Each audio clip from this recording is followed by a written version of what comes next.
संसार के किसी भी देश और उसके कालखंड की कोई भी कहानी, कोई भी इतिहास उठाकर आप देख लीजिए। जब भी कोई आतताई देश किसी दूसरे देश पर आक्रमण करता है तब सबसे पहले उनके ग्रंथों को नष्ट करता है, क्योंकि प्रकृति का एक शाश्वत नियम है, जब तक उस देश के लोगों में उनकी सभ्यता, उनकी संस्कृति, उनकी इतिहास की जड़ें जीवित रहेंगी, तब तक किसी भी देश की सभ्यता, संस्कृति को नष्ट नहीं किया जा सकता। हमारे देश के साथ भी ऐसा ही हुआ है। ब्रिटिशर, मुगल अच्छी तरह जानते थे कि जब तक भारत की शिक्षा पद्धति, उनके वेद, पुराण, उपनिषद, इनके आर्ष ग्रंथों को बदला नहीं जाएगा, तब तक वर्षों तक इनको गुलाम नहीं बनाया जा सकता है। किताबों को जलाना पाप है, परंतु उससे भी बड़ा महापाप है इन ग्रंथों में कुछ अशोभनीय मिलावट, असत्य से भरे हुए पन्ने, कुछ आडंबर, अनैतिक प्रसंग जोड़कर इनकी पवित्रता को खंडित कर देना। हमारे हिंदू जनमानस का एक पवित्र और बहुत ही मर्यादित ग्रंथ वाल्मीकि रामायण है। इसके साथ भी ऐसा ही हुआ है। मैं राम भक्त हूँ और मैं समझता हूँ प्रत्येक सनातनी को भी भगवान के प्रति समर्पण होना ही चाहिए। प्रभु श्री राम निर्दोष थे, ये मैं बात आस्था, विश्वास, श्रद्धा, अपनी भक्ति के वशीभूत होकर नहीं कहूँगा, बल्कि तर्क शक्ति, साक्ष्य और उदाहरणों को आपके सामने रखकर बताऊंगा कि क्या माता सीता को प्रभु राम ने वनवास दिया था या नहीं, वो भी किसी के कहने पर। यह वीडियो कहीं सुनी बातों पर नहीं, बल्कि खोज, शोध और कई ग्रंथों के अध्ययन के बाद बनाया गया है। आज मैं जो बात आप सबको बताने जा रहा हूँ वह सैकड़ों पुस्तकों, हमारे ग्रंथों का सार तत्व। हम समझते हैं कि हमारा ज्ञान सीमित है। आज हम जिस कालखंड में जी रहे हैं, वर्तमान में भी कई ऐसे सनातन के मनीषी ज्ञान के भंडार और हमारे ग्रंथों में बताए गए गूढ़ रहस्यों को जनसाधारण तक पहुंचाने वाले ऐसे मनीषी संत हैं। वैसे ही एक मनीषी संत पद्म विभूषण स्वामी रामभद्राचार्य जी महाराज हैं, जो एक ऐसे ज्ञान के वृक्ष हैं जिन्होंने राम मंदिर के मुकदमे में भी अपनी गवाही से और भगवान राम के जन्मभूमि के साक्ष्यों को न्यायालय के समक्ष रखकर संपूर्ण भारत को आश्चर्यचकित कर दिया था। स्वामी जी माता सीता के वनवास के बारे में ऐसे अकाट साक्ष्य बताए हैं जो भगवान राम के ऊपर लगी हुई कालिमा को सदा सदा के लिए मिटा देंगे।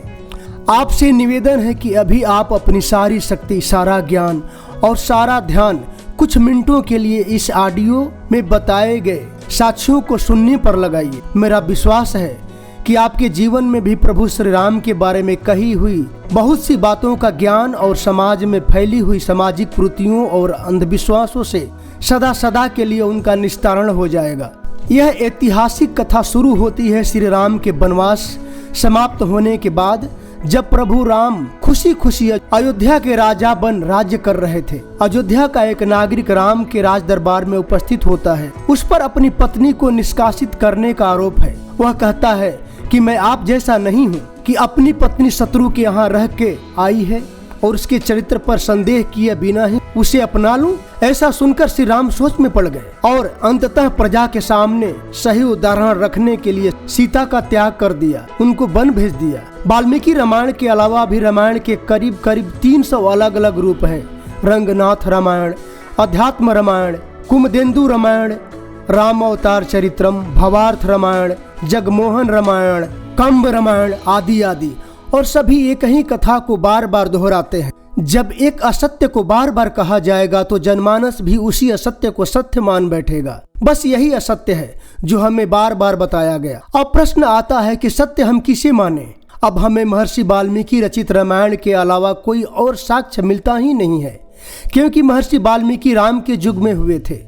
उन्होंने राम की कथा महर्षि नारद से सुनी और प्रभु के कई चरित्रों को स्वयं अपनी आंखों से देखा था। जब हम आते हैं सीता परित्याग की कथा पर, यह पूरी कहानी उत्तरकांड में लिखी हुई मिलती है, परंतु वो उत्तरकांड जो महर्षि वाल्मीकि ने कभी लिखा ही नहीं। हाँ, आप बिल्कुल सत्य सुन रहे हैं। महर्षि वाल्मीकि कृत रामायण में मूलतः 6 कांड हैं। हमारी संस्कृति में जिज्ञासा का सम्मान सिखाया जाता है, तर्क दिए जाते हैं, शास्त्रार्थ किए जाते हैं, ऋषि पुत्र नचिकेता के प्रश्नों का उत्तर स्वयं यमराज देते हैं। कुरुक्षेत्र में अर्जुन के प्रश्नों का उत्तर स्वयं भगवान कृष्ण 18 अध्यायों में देते हैं, जब तक अर्जुन की जिज्ञासा शांत नहीं हो जाती है।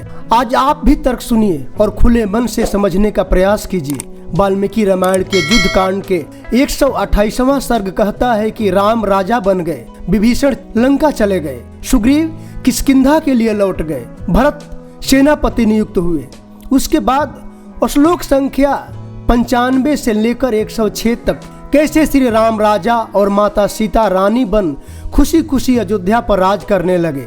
अब हम देखते हैं कि युद्ध कांड के श्लोक संख्या 106 के बाद महर्षि वाल्मीकि रामायण की फलश्रुति लिखते हैं। फलश्रुति अर्थात वेद से लेकर पुराण तक जितने भी आस्तिक सनातनी ग्रंथ रचे गए हैं, सबके अंत में उस ग्रंथ की फलश्रुति पढ़ने को मिलती है। इस कथा को सुनने और सुनाने का फल क्या होगा? जैसे हनुमान चालीसा की फलश्रुति है, जो 7 बार पाठ कर कोई, छूट ही बंदी महासुख होई। जो यह पढ़े हनुमान चालीसा, होय सिद्धि साखी गौरीसा।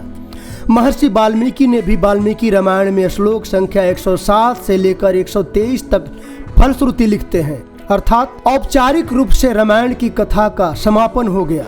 अब कुछ और लिखने के लिए शेष नहीं रह गया। युद्ध कांड का 119वां श्लोक सुनिए। रामायण मिदम कृत्सनम ऋणत्वम पठतः सदा, प्रियते सततम राम स ही विष्णु सनातन। यही संपूर्ण रामायण है। यह आधा अधूरा रामायण नहीं है, यह संपूर्ण है, अब आगे नहीं है। 121वें श्लोक में वाल्मीकि लिखते हैं कि यह इतिहास संपन्न हुआ, इसे ऐसे ही गाया जाए और इसे पढ़ने और गाने वाले का कल्याण हो। ऐसा लिखकर महर्षि वाल्मीकि राम कथा को पूर्ण घोषित कर देते हैं। अब जब कथा पूर्ण हो गई तब उत्तर रामायण कहाँ से आ गया? इससे साफ होता है कि उत्तर रामायण बाद में जोड़ा गया, जो पूर्ण रूप से काल्पनिक है, झूठ है, मिथ्या है। और ऐसा सिर्फ इसलिए किया गया ताकि प्रभु राम के चरित्र को विकृत किया जाए, उनके जीवन को कलुषित किया जाए, उन्हें अमर्यादित बताकर उनके जीवन को लांछित किया जाए और सनातन को षड्यंत्र पूर्वक गलत सिद्ध किया जाए। अब हम उत्तरकांड का एक श्लोक का अर्थ आपको बता रहे हैं, जहां प्रभु राम माता सीता का हाथ पकड़ मदिरा पिलाते हुए श्लोक लिखा गया है।